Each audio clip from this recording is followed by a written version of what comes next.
साथियों, आज हम बात करेंगे पर्सनल लोन के बारे में कि पर्सनल लोन ना भरने की वजह से हमारे क्लाइंट है मुंबई से, उनको दिल्ली कोर्ट ने जेल की सजा कर दी और वो पिछले 1 महीने से जेल के अंदर ही पड़े हैं। साथियों, जैसे कि मैं हर वीडियो में बताता हूं कि अगर आपके पास पैसे हैं तो पैसे दे दे, नहीं पैसे हैं तो राहु केतु ग्रह तो क्या करेगा, दुनिया का कोई ग्रह धरती पे आके आपका कुछ नहीं बिगाड़ सकता। आपके 2 लोन डिफॉल्ट हो गए, 5 हो गए, 25 हो गए, डज नॉट मैटर कि आपके कितने लोन डिफॉल्ट हो गए, और उनकी 5-5 EMI भी चाहे सबकी डिफॉल्ट होगी, ये क्राइम में कंसिडर नहीं होता, अपराध की श्रेणी में नहीं आता। सारे देश के किसी थाने, पुलिस स्टेशन, चौकी में आपके खिलाफ FIR लॉन्च नहीं हो सकती, आपका पर्चा दर्ज नहीं हो सकता EMI डिफॉल्ट होने पे।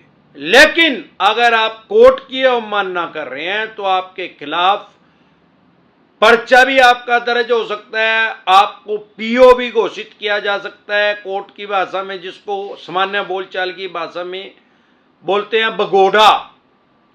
अब ये जो हमारे क्लाइंट हैं ये पायलट हैं, पहले ये कोरोना से पहले पायलट का ही काम करते थे, मैं उनकी कंपनी का नाम डिस्क्लोज नहीं करूंगा, और ये विदेश में अमेरिका में इनकी फ्लाइट डेली अप डाउन का इनका शेड्यूल था, मतलब इनकी जो ड्यूटी थी वो प्लेन को अमेरिका लेके जाने की थी।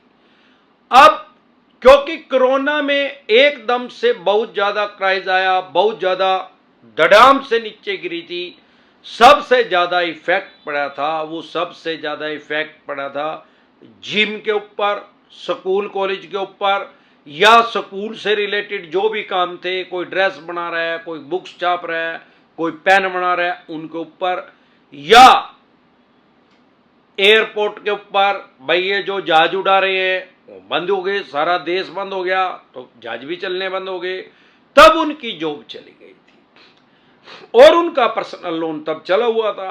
अब जब उनकी जॉब चल रही थी तो उनकी सैलरी 7 लाख रुपए पर मंथ थी।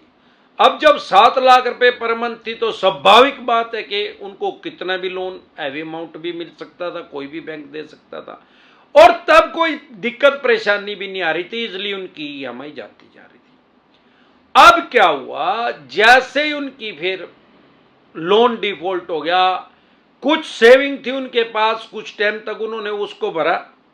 अब जब जॉब उनको नहीं मिली तो EMI डिफॉल्ट होगी, EMI डिफॉल्ट होगी तो चेक दे रखा था बैंक को, बैंक ने वो चेक दिल्ली में बाउंस करवा दिया। अब जो चेक बाउंस की धारा है 138 नेगोशिएबल इंस्ट्रूमेंट एक्ट 1881, 1881 में एक कानून बना ब्रिटिश काल में, तब से ये चेक बाउंस की धारा ये कहती है कि चेक जहां भी बाउंस होएगा, जिस भी ब्रांच के अंदर होएगा, और वो ब्रांच जिस जज के अधिकार क्षेत्र के अंदर होगी, केस वहीं चलेगा चेक बाउंस का। इसीलिए जानबूझ के अदर स्टेट में उसको बाउंस करवाते हैं, नहीं तो मुंबई में बाउंस करवा देते और मुंबई में केस चलता। लेकिन इसमें होता क्या है, चेक बाउंस क्योंकि सिविल का भी मैटर है और क्रिमिनल भी है, खाली सिविल भी नहीं है, खाली क्रिमिनल भी नहीं है, क्योंकि कोई भी सिविल का केस होगा तो उसमें कभी भी जेल का प्रावधान नहीं है, और कोई भी क्रिमिनल केस होगा उसमें सिर्फ पेनल्टी नहीं लगती। अब इसमें दिक्कत परेशानी कहां आ रही थी, ये सिविल का मैटर कैसे है भाई, इसमें 2 गुना तक जुर्माना हो सकता है जितने का चेक दे रखा है, और क्रिमिनल का कैसे है भाई, 2 साल तक की सजा हो सकती है, या 2 गुना जुर्माना भी और 2 साल तक की सजा भी। लेकिन मैंने आज तक 50 लाख से कम में किसी को 2 साल की सजा होते हुए नहीं देखी, ज्यादातर 6 महीने साल की जज साहब देते हैं, या नहीं भी देते पेनल्टी कर देते हैं, पैसे का फाइनेंशियल लॉस कर देते हैं उसका। तो हुआ क्या, इन्होंने, जैसे कि मैं हर बार कहता हूं कि अगर आपके पास 138 का नोटिस आ रहा है, जिसको सामान्य बोलचाल की भाषा में चेक बाउंस बोलते हैं, उसको कभी इग्नोर ना करें, कभी भी उसको हल्के में ना ले। अगर आप उसको इग्नोर कर रहे हैं, उसको हल्के में ले रहे हैं, तो आपका पहले बेलेबल वारंट इशू होगा, फिर नॉन बेलेबल वारंट इशू हो जाएगा, दोबारा इग्नोर कर रहे हैं तो कोर्ट की प्रोसीडिंग जो है वो स्टार्ट है, वो रुक नहीं रही आपके इग्नोर करने से।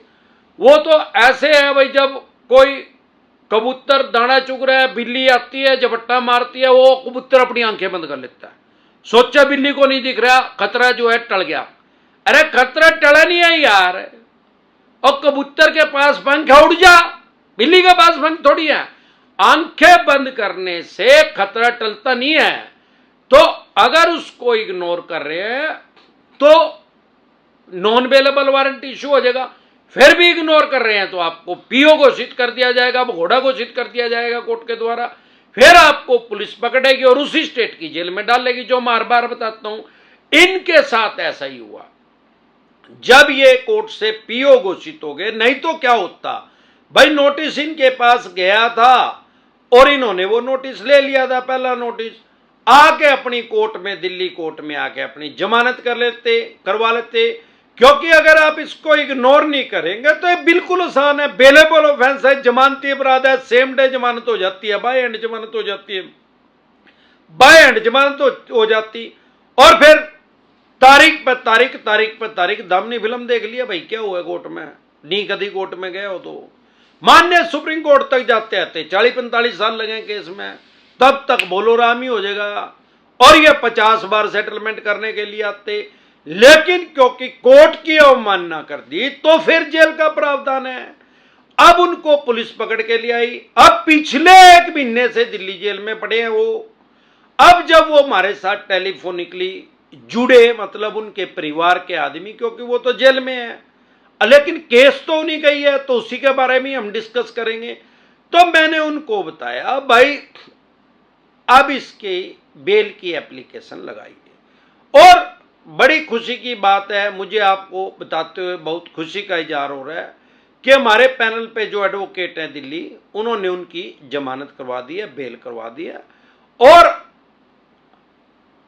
अब जब भी वो अपना जमानती लेके आ जाएंगे, अब कोर्ट में अगर आप कभी नहीं गए हैं तो होता क्या है, कोर्ट पहले जमानत मंजूर कर देती है।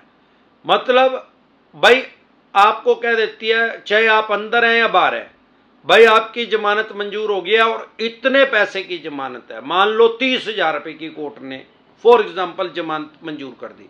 इसका मतलब ये है कि आप एक किसी जमानती को लेके आओ अपना, और 30,000 रुपए की छोटी लेके आओ, उसके नाम वही मुंबई में ही एफडी करवा दो, और वो एफडी लेकर उस आदमी को लेके यहाँ जो कोर्ट में जमा करवा दो। इसको बोलते हैं कोर्ट की भाषा में बॉन्ड। भाई 30,000 का बॉन्ड भर दिया, अब वो बॉन्ड वहां जमा हो गया और वो उसकी जमानत होगी। अब जमानत उनकी मंजूर हो गई है, जैसे ही उनका जमानती आएगा तो तुरंत प्रभाव से सेम डे में जमानत मंजूर होगी है, वो जमानती जमानत दे देगा और शाम को उनकी जमानत कोर्ट से कागज चले जाएंगे और जेल से उनको रिहा कर दिया जाएगा। तो ऐसी गफलत की स्थिति में ना रहे, 2 तरह के नोटिस को कभी भी वॉइड ना करें। एक 138 जिसको सामान्य बोलचाल की भाषा में चेक बाउंस बोलते हैं, अगर इसको आप इग्नोर करेंगे, हल्के में लेंगे, तो आपका नॉन अवेलेबल वारंट भी इशू हो सकता है, आपको पीओ भी घोषित किया जा सकता है, भगोड़ा भी घोषित किया जा सकता है। नहीं इसको इग्नोर कर रहे हैं तो बेलेबल ऑफेंस है, जमानती अपराध है, सेम डे जमानत हो जाती है, बाय एंड जमानत हो जाती है।